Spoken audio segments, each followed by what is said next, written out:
Political news, sports news, crime news કે તમારા રાજ્યના સમાચાર, હવે દરેક ખબર પર રહેશે અમારી નજર. ગુજરાતનો સર્વશ્રેષ્ઠ ન્યૂઝ ચેનલ. વડાવલી વિસ્તારમાં આવનારી જિલ્લા પંચાયત બેઠકની ચૂંટણીમાં ભારતીય જનતા પાર્ટી દ્વારા વડાવલી સીટ ઉપર ચવેલી ગામના અને પૂર્વ તાલુકા ભાજપ પ્રમુખના ધર્મપત્ની ચેતનાબેન ઉપેન્દ્રભાઈ પટેલને મેદાને ઉતારતા તેમના મધ્યસ્થ કાર્યાલયનું સાંજે ભવ્ય ઉદ્ઘાટન કરવામાં આવ્યું હતું. આ કાર્યક્રમમાં મોટી સંખ્યામાં કાર્યકરો, આગેવાનો અને સ્થાનિક મતદારો ઉત્સાહભેર ઉપસ્થિત રહ્યા હતા. આ કાર્યક્રમ દરમિયાન પૂર્વ મંત્રી રજનીભાઈ પટેલ તથા ગુજરાત રાજ્યના પૂર્વ કેબિનેટ મંત્રી દિલીપજી ઠાકોરની ઉપસ્થિતિમાં કાર્યાલયનું ઉદ્ઘાટન કરવામાં આવ્યું હતું. જિલ્લા અને તાલુકા સ્તરના અનેક આગેવાનો તેમજ કાર્યકરોની હાજરીએ સમગ્ર વાતાવરણ ઉત્સાહમય બનાવી દીધું હતું. આ પ્રસંગે આમંત્રિત મહેમાનો તરીકે કિરણભાઈ જાની, લાલજીભાઈ દેસાઈ, વિષ્ણુભાઈ પટેલ, નટુભાઈ પટેલ, દિલીપભાઈ જોશી, વાઘજીભાઈ પટેલ, નરેન્દ્રભાઈ પરમાર, બાબુભાઈ પટેલ, મુકેશભાઈ પટેલ સહિત અનેક આગેવાનો ઉપસ્થિત રહ્યા હતા. તાલુકા પંચાયતની ચૂંટણીના તમામ ઉમેદવારોની હાજરીને કારણે આ કાર્યક્રમને વિશેષ રાજકીય મહત્વ પ્રાપ્ત થયું હતું. આ પ્રસંગે આગેવાનો દ્વારા આવનારી જિલ્લા પંચાયત ચૂંટણીમાં ભાજપે વિજય બનાવવા માટે કાર્યકરોને એકજૂટ થઈ કાર્ય કરવાની અપીલ કરવામાં આવી હતી. આ કાર્યાલયના ઉદ્ઘાટન બાદ વડાવલી ગામમાં વિશાળ ગામ સભાનું પણ આયોજન કરવામાં આવ્યું હતું. આ ગામ સભામાં સ્થાનિક લોકો સાથે સીધો સંવાદ કરવામાં આવ્યો હતો, જેમાં વિકાસ કાર્યો, સ્થાનિક સમસ્યાઓ અને આવનારી ચૂંટણી અંગે વિસ્તૃત ચર્ચા કરવામાં આવી હતી. આગેવાનો દ્વારા ગ્રામજનોને ભાજપના પક્ષમાં મતદાન કરવા અનુરોધ કરવામાં આવ્યો હતો. સ્થાનિક લોકો અને કાર્યકરોમાં ભારે ઉત્સાહ જોવા મળ્યો હતો. આ કાર્યક્રમના અંતે સૌએ ભાજપના વિજય માટે સંકલ્પ લીધો હતો અને નવા કાર્યાલયના માધ્યમથી ચૂંટણી પ્રચારને વધુ ગતિ મળશે તેવી આશા વ્યક્ત કરવામાં આવી હતી.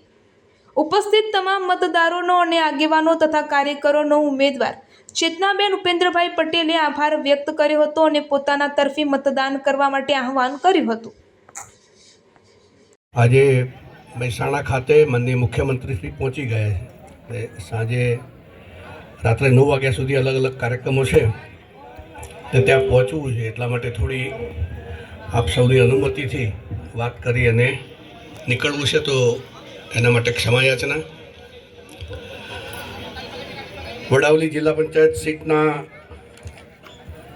ઉમેદવાર શ્રીમતી ચેતનાબેન ઉપેન્દ્રભાઈ પટેલ અને એમની અંતર્ગત તાલુકા પંચાયત સીટના આપણા ઉમેદવારશ્રીઓ શ્રી જીતેન્દ્રસિંહજી ચાવડા, શ્રીમતી ગીતાબેન પટેલ, શ્રી કૃણાલભાઈ દેસાઈ, શ્રી કિશનભાઈ પટેલ, રોહિતભાઈ પટેલ અને શ્રીમતી જસીબેન ઠાકોર, આ તમામ અહીંયા ઉપસ્થિત ઉમેદવારોની ચૂંટણી સભામાં આપણા બધાની વચ્ચે ઉપસ્થિત,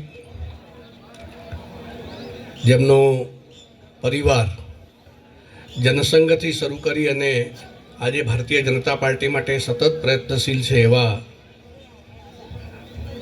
ગુજરાત સરકારના પૂર્વ કેબિનેટ મંત્રી અને આખા વિસ્તારના વિકાસમાં જેમનો ખૂબ મોટો ફાળો છે એવા માન્ય શ્રી દિલીપજી ઠાકોર સાહેબ,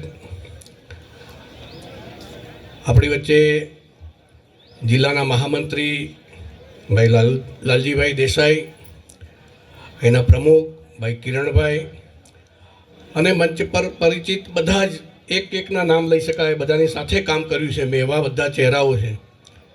ક્ષમા યાચના સાથે સૌ મંચ પરના સન્માનનીય આગેવાનો, સૌ સરપંચશ્રીઓ, સામે પણ બધા જ ઘણા બધા નામ દઈને બોલાઈ શકાય એવા પરિચિત ચહેરાઓ છે. કારણ કે આ વિસ્તારમાં ખૂબ લાંબા સમયથી રાષ્ટ્રીય સ્વયંસેવક સંઘથી શરૂ કરીને પાર્ટીનું કામ કર્યું છે, એટલે બધા એવા પરિચિત ભાઈઓ, બહેનો, કાર્યકર્તા મિત્રો, હમણાં વાત થઈ એ પ્રકારે ગુજરાતમાં વિકાસની રાજનીતિની શરૂઆત માનનીય નરેન્દ્રભાઈએ કરી અને જ્યારે વિકાસની રાજનીતિની શરૂઆત કરી ત્યારે આપણે બધા એના સાક્ષી છીએ કે એક પછી એક જે ગુજરાતના મોટા મોટા પ્રાણ પ્રશ્નો હતા એ બધાનો ઉકેલ લાવીને ગુજરાતનો સર્વાંગીણ વિકાસ થાય એ પ્રકારની દિશામાં એમણે કામ કર્યું અને એ આખા ભારતે જોયું કે ગુજરાત જે પ્રકારે મોડેલ સ્ટેટ બન્યું છે એ પ્રકારે જો દેશને આગળ વધારવો હોય તો દેશનું સુકાન માનનીય નરેન્દ્રભાઈને સોંપવું જોઈએ, આવું દેશના જનસામાન્યને લાગ્યું. અને પરિણામ શું આવ્યું? પરિણામ એ આવ્યું કે 2014માં દેશ આખાએ એનડીએ અને ભારતીય જનતા પાર્ટીને સ્પષ્ટ બહુમતી આપી અને દેશના વડાપ્રધાન તરીકે માનનીય નરેન્દ્રભાઈ એમણે આ દેશના માટે કામ કરવાનું શરૂ કર્યું. તમે અને મેં બધાએ એ દિવસના દ્રશ્યો જોયેલા છે ટેલિવિઝન પર કે દેશના વડાપ્રધાન માનનીય નરેન્દ્રભાઈ એ સંસદને દંડવત પ્રણામ કરીને એમણે એ વખતે જે વાત કરી તે મિત્રો હું યાદ કરાવું છું. તમને બધાને યાદ જ છે. એમણે કહ્યું કે સરકારો ભૂતકાળમાં પણ ચાલતી હતી, દેશ ચાલતો હતો. હું એ પ્રકારે રગસિયા ગાડાની જેમ ચલાવવા માટે નથી આવ્યો. હું આવ્યો છું તો દેશને બદલવા માટે. અને એમણે નવા ભારતના સંકલ્પ સાથે મિત્રો કામની શરૂઆત કરી. આ નવા ભારતના સંકલ્પથી લઈને આત્મનિર્ભર ભારત અને આત્મનિર્ભર ભારતથી આજે વિકસિત ભારતનું લક્ષ્ય લઈને દેશની આઝાદીના 100 વર્ષ પૂર્ણ થાય એટલે આ દેશ એ અન્ય દેશોની જેમ વિકસિત દેશ બને, સંપૂર્ણ સુખ સુવિધાઓ સાથે પ્રત્યેક વ્યક્તિ ખૂબ આનંદથી રહે એ પ્રકારની વ્યવસ્થાઓ ઊભી થાય એવા સંકલ્પ સાથે એમણે કામની શરૂઆત કરી અને પૂર ઝડપે આ દેશ આજે સમગ્ર વિશ્વમાં આગળ વધી રહ્યો છે. બધા જ પ્રકારે આપણે આજે જોઈએ છે ટેલિવિઝનમાં, સોશિયલ મીડિયામાં કે દુનિયાના દેશોમાં ભારતની શાખ જે પ્રમાણે વધી છે એને પૂછવામાં આવે એ પ્રકારની સ્થિતિ નિર્માણ થઈ છે. એના માટે કોઈ એક વ્યક્તિ જો એનું નામ લઈ શકાય તો એ દેશના યશસ્વી વડાપ્રધાન માનનીય નરેન્દ્રભાઈ મોદી છે. અને જ્યારે આ પ્રકારની સ્થિતિ ચાલતી હોય, આજે મહારાષ્ટ્ર અને બિહાર પછી પશ્ચિમ બંગાળ અને તામિલનાડુમાં પણ ભારતીય જનતા પાર્ટીની સરકારો જ બનશે એ પ્રકારના વિશ્વાસ સાથે દેશની જનતા આગળ વધતી હોય એવા સમયે ગુજરાતમાં સ્થાનિક સ્વરાજ્યની ચૂંટણીઓ આપણા બધાની વચ્ચે આવી છે. ગુજરાતમાં પણ માનનીય મુખ્યમંત્રી તરીકે નરેન્દ્રભાઈએ જે કામ કર્યું અને એના પછી ક્રમશઃ મુખ્યમંત્રીશ્રીઓ તરીકે માનનીય આનંદીબેન હોય, માનનીય વિજયભાઈ હોય, માનનીય ભૂપેન્દ્રભાઈ હોય, આ બધા જ મુખ્યમંત્રીશ્રીઓએ ગુજરાતના વિકાસમાં એ જ પ્રકારની ગતિથી આ રાજ્યને આગળ વધારવાનું કામ કર્યું છે. હું એક વિષય ઉપર જો બોલવા જાઉં તો ઘણો લાંબો સમય બોલી શકાય એવા પ્રકારની સ્થિતિ છે. પરંતુ હમણાં જ વાવાઝોડામાં કિસાનોને જે પ્રકારે સહાય ચૂકવવામાં આવી, યાદ કરો ભૂતકાળના દિવસો 200-500 રૂપિયા સહાય ચૂકવાતી હોય અને ખેડૂત કેટલો હેરાન થતો એ સ્થિતિ આપણને યાદ છે. આજે ડાયરેક્ટ બેનિફિટ ટ્રાન્સફર, સીધા જ તમારા ખાતામાં પૈસા આવી જાય એ પ્રકારની ભ્રષ્ટાચાર મુક્ત વ્યવસ્થાઓ આવા 140 કરોડના દેશમાં ઊભું કરવાનું શ્રેય જો કોઈને જતું હોય તો એ માન્ય નરેન્દ્રભાઈને જાય છે. આ એક ઉદાહરણ છે. આવા બધા જ ઉદાહરણો તમે કોઈ પણ ક્ષેત્રમાં લઈ શકો છો. રોડ, રસ્તા, વીજળી, પાણી, આરોગ્ય.